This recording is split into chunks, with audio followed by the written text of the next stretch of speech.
Hello friends, അച്ചാൻഡച്ച് വ്ലോഗിലേക്ക് എല്ലാവർക്കും സ്വാഗതം. ഞാൻ ഇന്ന് പച്ചക്കായും ചെമ്മീനുമുള്ള കറിയാണ് വെക്കാൻ പോകുന്നത്. അതിന് ചെമ്മീനെ മഞ്ഞൾപ്പൊടി കുടംപുളി ഇട്ട് പറ്റിച്ച ചെമ്മീനാണ്.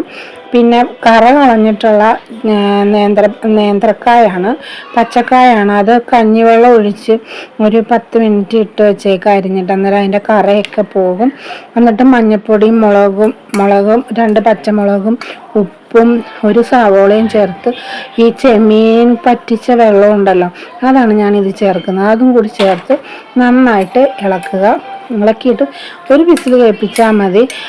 കുക്കറിൽ വെച്ചാണ് ഞാൻ വേവിക്കുന്നത്.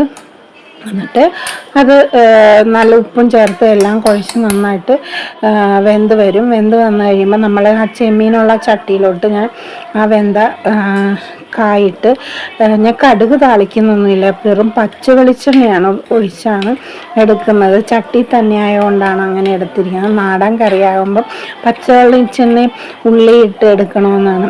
അതുകൊണ്ട് ആ ചെമ്മീൻ തന്നെ ഇട്ടിട്ട് പച്ച വെളിച്ചെണ്ണ എടുത്ത് ഇങ്ങനെ കായും ചെമ്മീനും കറിയും അപാര ടേസ്റ്റാണ്.